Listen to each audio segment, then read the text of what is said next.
La séance est ouverte. L'ordre du jour appelle les questions au gouvernement. La parole est à Madame Huguette Bello. Merci, Monsieur le Président. Ma question s'adresse à Monsieur le ministre de l'Économie, de l'Industrie et du Numérique.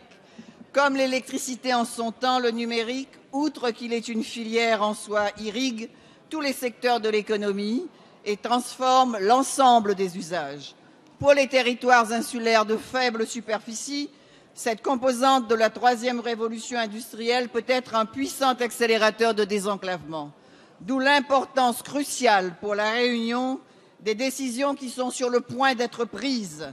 C'est un rendez-vous capital dont l'issue conditionnera chez nous pour une bonne part l'emploi et la croissance, mais aussi notre futur mode de développement et notre présence au monde.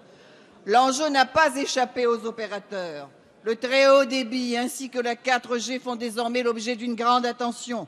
Outre une entreprise locale qui s'est lancée dans la fibre optique depuis 2011, deux autres opérateurs viennent en effet d'annoncer leur intention d'investir dans ce secteur.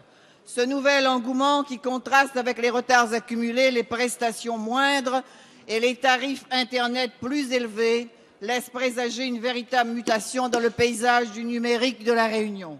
Mais s'agissant de la région, où la notion de souveraineté numérique à laquelle vous faites régulièrement appel a subi sa première et seule entorse, il paraît souhaitable, au moment où les offres sont appelées à se préciser, que les critères incontournables soient à nouveau affirmés. La création d'emplois à l'exclusion de toute délocalisation, la baisse des tarifs par le biais notamment d'une concurrence active et la sécurité des systèmes d'information sont des éléments propices pour garantir une continuité numérique territoriale. Pouvons-nous, Monsieur le ministre, compter sur votre soutien vigilant?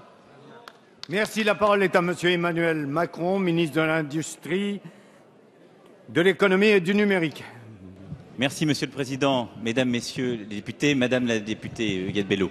Vous pouvez en effet compter sur nous et notre engagement, Axel Lemaire et moi-même, pour défendre tous les intérêts du territoire réunionnais en la matière. Et vous avez rappelé combien le sujet du numérique est extrêmement important, structurant pour l'accès de nos concitoyens à l'information, à la communication et l'accès de nos entreprises.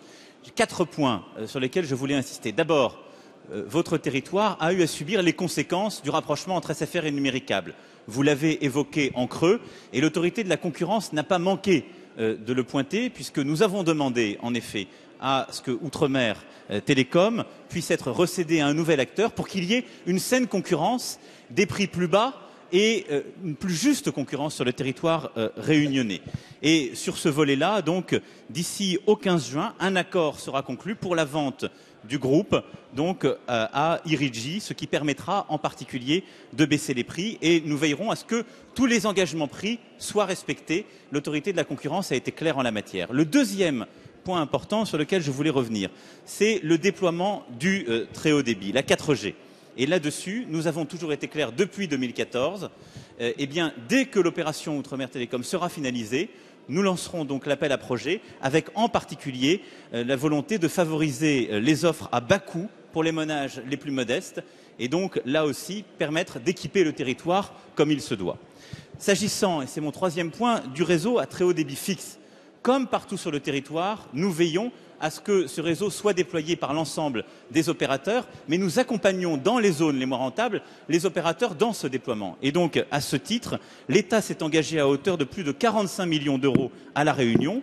Comme vous l'avez rappelé, 2 opérateurs ont fait savoir en avril qu'ils investiraient également dans la fibre. Enfin, nous sommes en cours de finalisation d'une étude sur le coût de la connectivité que nous voulons aussi baisser pour La Réunion. Vous le voyez, nous sommes engagés aux côtés de votre territoire.